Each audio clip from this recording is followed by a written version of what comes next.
Welcome everybody. I'm just checking if the connection is started and we are on the air. All right, welcome everybody to our talk today, and really excited to start a new talk about today.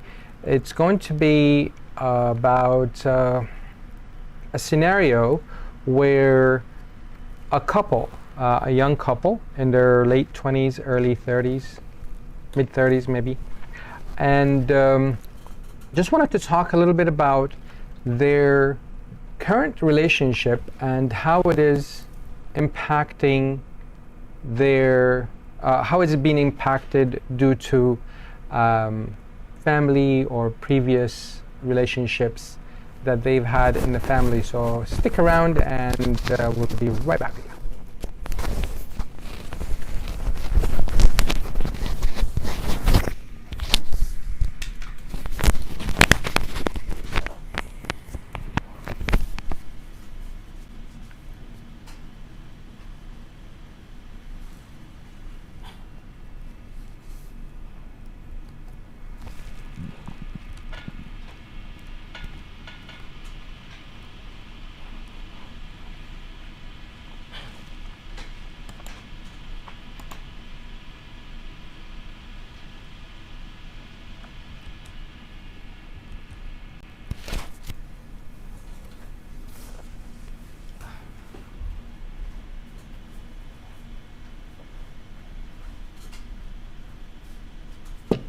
So in today's talk, it's going to be focusing on this couple. The male is, I mean, this is almost like it's based on a really true case, a true story.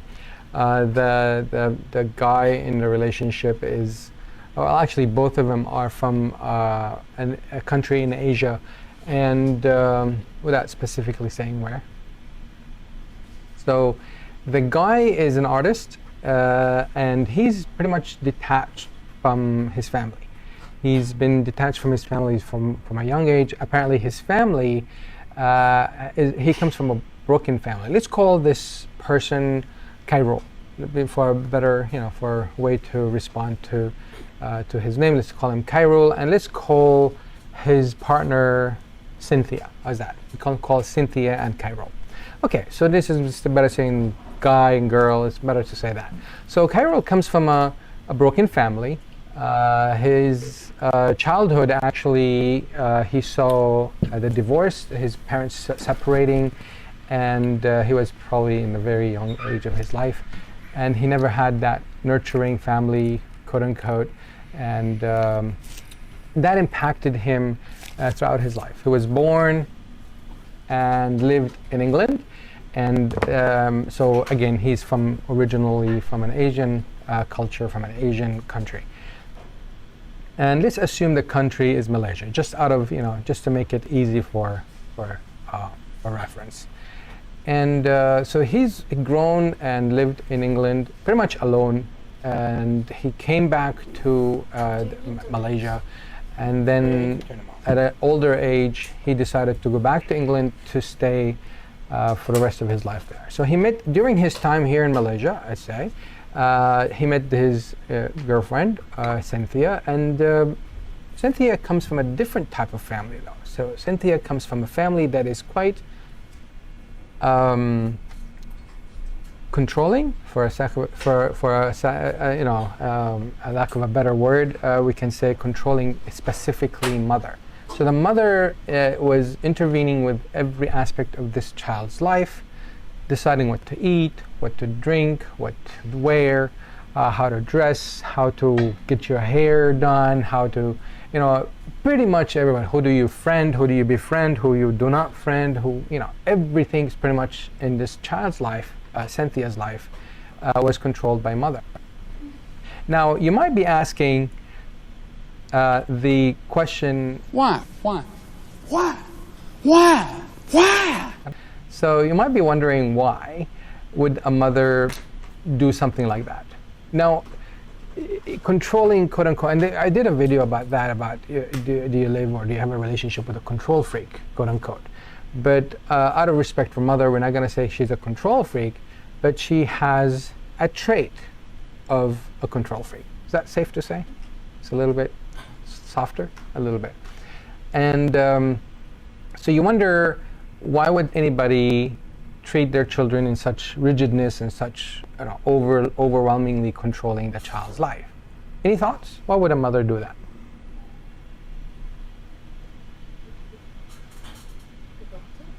Scared of losing the daughter? Okay, that's one possibility. Any other thoughts? Fulfilling? Oh, that's a very good one. Fulfilling her regrets. Any other thoughts?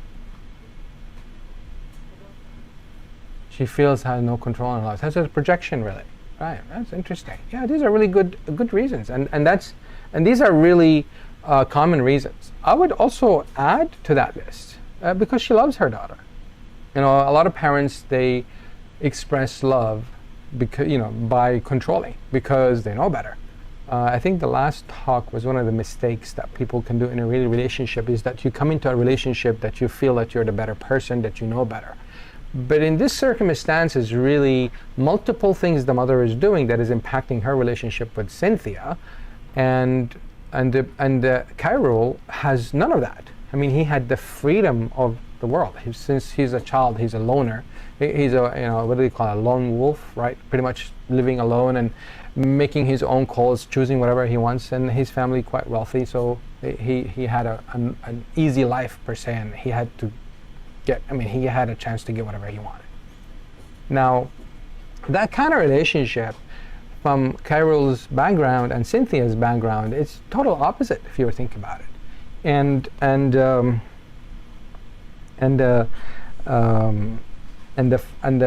that allowed the circumstances in the development stages of the children's life, allowed the circumstances for Kyril and Cynthia to have their own circumstances, to have their own way of life in their relationship. So whether they liked it or not, or whether they were aware of it or not, it really impacted how they relate to each other. For example, Kyril wanted that freedom for Cynthia. So he kept pressing Cynthia, don't need to listen to your mom, you need to let go, you need to, these are adults now, right? They're in the mid-30s. So until today, I would say maybe let's say until yesterday, the mother was really controlling, and as of today, things have changed for Cynthia and Kyril. And this is what we're going to be discussing today, is like, what is it that they can do in this circumstance for Kyril and Cynthia? What can they do to help themselves in the current relationship? So in order for us to help them, and for anybody who can relate to this kind of scenario, what can you do to improve or relationship with your partner, as well as not cutting off with or impacting the relationship with the parents? So Kyril is just to mention more about him. He's a successful person. He self-developed himself to be one of the recognized artists in his field and so forth. And then he projected that on Cynthia. So Cynthia is pretty much influenced by Kyril. Now, Cynthia has that since childhood. She had that. She was prone to be influenced by others because the mom was always there. She never had the ability to develop her own way of deciding for herself. So therefore, if she were to leave mom, she would have a big gap in her life. She wouldn't know what to do. Yeah, have a seat. I think it is. I have reasons to believe it is, but maybe for some reason it's not going there. I really don't know. But last time it did that, and it was delayed. If she were to leave mom, was delayed. I really don't know. She would have showing here that is in her life. She wouldn't know what to do. Yeah, have a seat. Worst case scenario, I'm recording it. I think it is. If needed be, I have reasons to believe it is, but maybe for some reason it's not going there. I really don't know. Have a seat. But last time it did that, so in that sense, it was important for Cynthia to stay in that relationship with mom until now. and she probably will stay in that relationship Worst with case mom scenario, I'm recording for it. another decade or two or three. I have reasons to believe it, but maybe for some reason passes away, and then that would impact Cynthia severely because Cynthia never had that chance to develop her own way of life, her own way to make a call, to make a decision.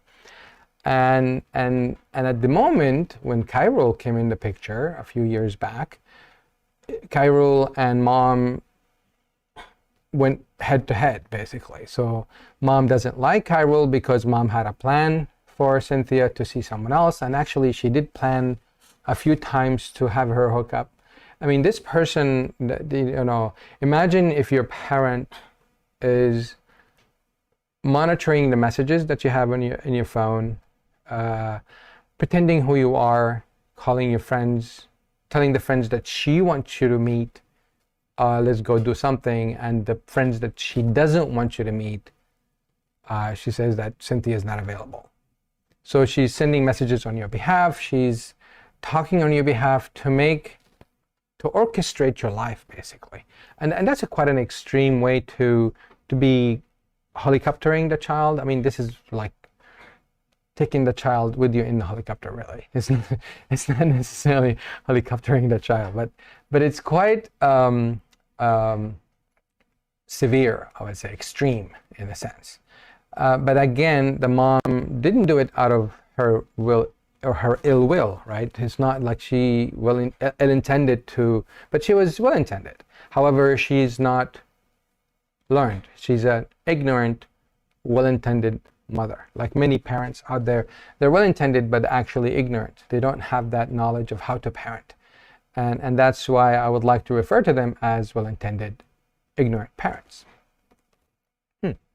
So for the children out there, your parents don't hate you. So they had well intention, they just didn't know any better. You know, you can give them a chance, you can reconnect. Just from that angle, you know, think of it that way.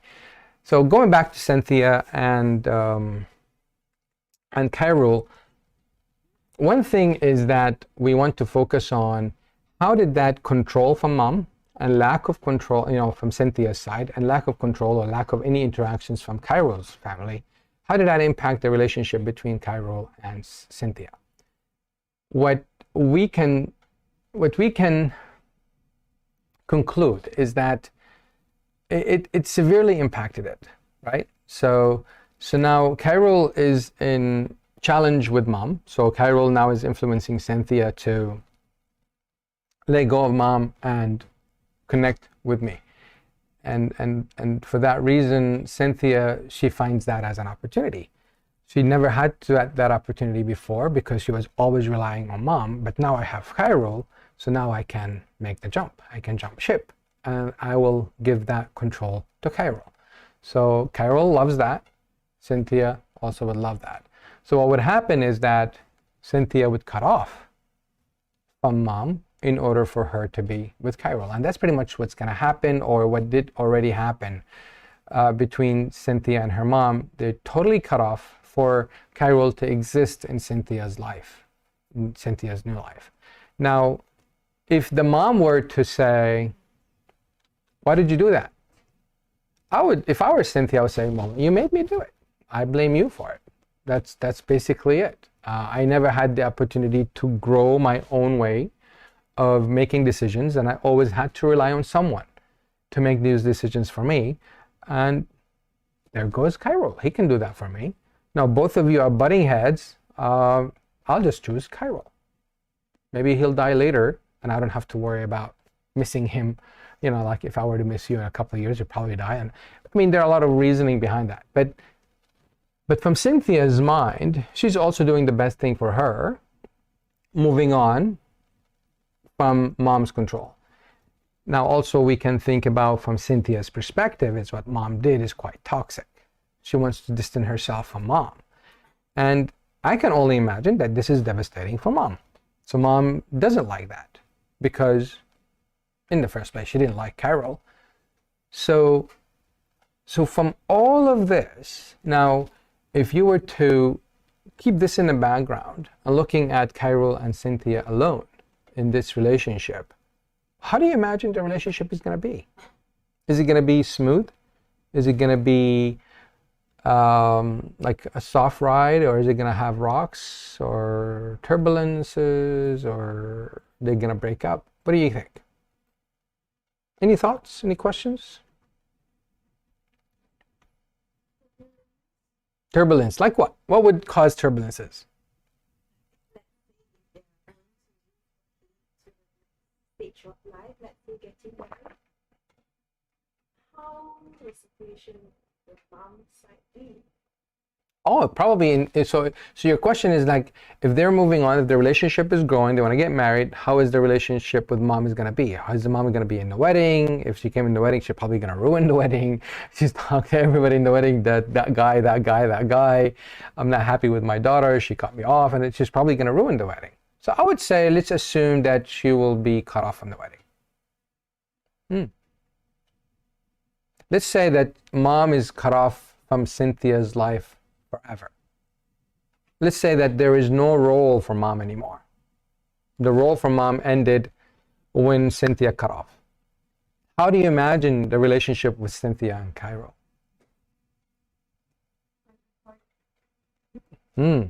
Might be hard. Any ideas that will cause it to be hard? Cynthia will be dependent on Cairo. Cynthia will not exist because it never existed. Now the thing is that, because you need to be mindful now, if they were really from Malaysia and they went to quote unquote England, I mean, I made up these countries and made up the whole thing, but the whole myriad of the story can apply to a lot of people out there. So if we're talking about this couple, or especially Cynthia was in Malaysia and moved to England, her chances of her finding herself in England is very high. The environment is different. So when that happens, she's gonna clash with Cairo, and that's gonna put the relationship at jeopardy, or in jeopardy. I just want to highlight how important and how influential the relationship is going to be. How influential the environment is on the relationship. Whether the environment is at home, whether the environment is the culture, whether the environment, even the town or the city or whatever it is, it has very significant, if not 100% influence on the relationship. So what do you think, what can we advise the couple to do to help them have this relationship successful?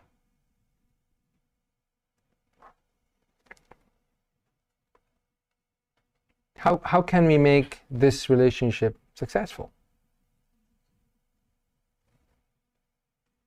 What advice can we give them? One thing I would like to advise both of them to start learning how to listen to each other. In order for them to listen to each other, they need to talk to each other. And I always say, use the same ratio. You have 2 ears, 1 mouth, you listen twice as much as you speak.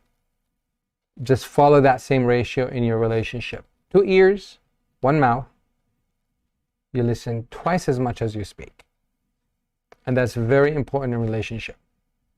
A lot of people think of relationship communication is about talking. It's not. It's about listening. And believe me, this is the longest exercise that I use in my couple sessions. It takes a very long time for a couple to get used to this communication style. And you might argue, oh, I know how to communicate, you need to teach me how to communicate. With all due respect, you don't. You just do not know how to communicate unless you have gone through training or therapy, or, I mean, reading a book is not sufficient. The reason is because there are a lot of internal things that block us from listening, that block us on saying things that we really didn't mean. How many times you've been in a relationship, and I mean really any relationship, that you heard someone telling you something that then they said, oh, I didn't mean it that way. Brian, I say that sometimes, right? Yeah. Yeah, so even though you master it and you teach it, and you still find something that blocks you from really being clear in what you're saying. So the communication is always a little bit fuzzy, a little bit unclear. So with that said, I would say that's the most important thing that Cynthia and Kyril need to do. Kyril needs to start allowing to let go, because Kyril's position, his fear is coming from losing control. Pretty much just like mom. And Cynthia's fear is what? Coming from? I'm sorry? Attachment. But what, yeah, it's along that line. So what is it that she fears? Why she needs to listen to Kyril? Why does she needs to? I'm sorry? Confused. Yeah, she doesn't know. That's one reason. Another thing, she doesn't want to upset Kyril. Because she got, you want to call it conditioned, you want to call it programmed, you want to call it whatever it is. When mom got upset, Cynthia paid the price. And that's the conditioning at child. So now she's in a new relationship. She's very likely to do the same thing, unless she starts to develop or recognize the strengths that she has. So either she develops new strengths, or she discovers strengths that she already has. So she'll continue to be focusing on Kyril more than she focuses on herself. But because of the environment changing, she's no longer quote-unquote in Malaysia and she's quote-unquote in England, she's very likely to be exposed to self-discovery. Friends will influence that, people at work, it could be anything, right? Could be anything or anybody. So what other than communication that we can recommend Cynthia and Kyril to do? Understanding. Yeah. Understanding is a very good one, because that happens after communicating. A lot of people want to understand their partner, but they do not communicate. So how do you expect them to understand? How many times do you say, oh, I know what you're going to say? How many times have you heard that? Oh, I know you're going to say, no, I'm not going to do it. It's like, what did you know? What did I say? So for us to understand, we need to have a new rule in our relationship, is that we cannot mind read. We cannot mind read. So therefore, it's important to have that in a relationship, and this is going to enable us to connect and enable us to have that good communication. And especially for Cynthia and Kyril, they need to be acknowledging that what they're going through, and this is a very special thing for Cynthia and Kyril, is that they need to acknowledge that whatever they're going through today is because of what happened to them in the past. And whatever they learned in their lives, it was from that environment that they got exposed to. Nothing more, nothing less. It's really that important. It doesn't go beyond that boundary. Like, for example, if you were to go to a college, study, let's say, economics. So you're in economics school, studying what? Economics. What are the chances of you learning engineering? What are the chances of you learning IT? Your environment is accounting. So you will not learn IT for anything that is beyond what accounting allows you to learn.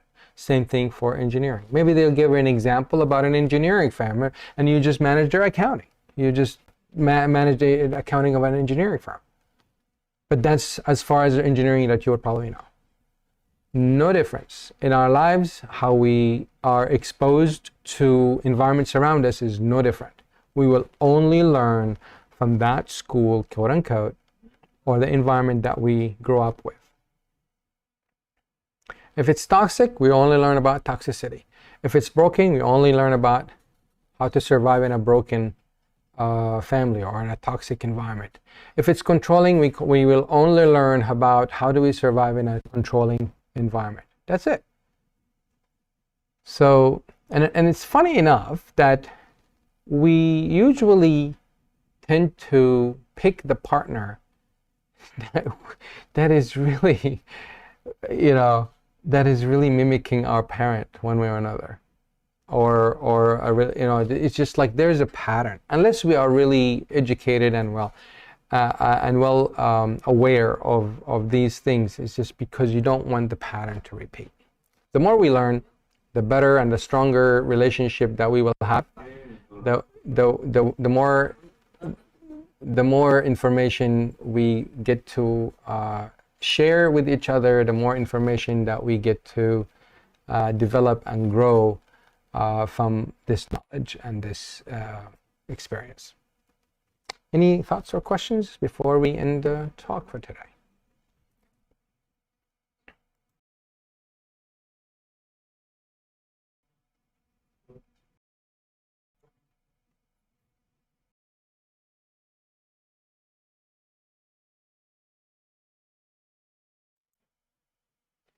So before we end the talk, I just wanted to highlight something, that for those who are or have had difficulties with their parents, it's really important to reconnect with your parents, regardless of their feedback. As I mentioned earlier, they had well intentions. So it's not really that they did it out of ill will. So for Cynthia, it's really important when she does, it's really important for her to go through therapy with Cairo, so they can prevent any future hiccups or setbacks. So it's for that reason, it's important for them to have therapy. At the same time, Cynthia needs to reach out to her mom and also reconnect with her and comfort her, and to give her that assurance that whatever her mom wants for her to have, she already has. So she also needs to build that resilience in order for her to connect with mom regardless of the past. So her going through therapy for herself about her relationship with mom, and her going through therapy with Cairo to improve their relationship and as a proactive measure to prevent any problems from happening between them, to grow the relationship to the next stage and the next stage. So couples therapy will be the right thing to do. And with that, I just want to end the talk, and I hope everybody has beautiful, happy relationships. And until the next talk next week, same day, Wednesday at noon, I'll see you then. Hopefully you guys can put some questions or comments below. More than happy to address them. And until then, stay happy.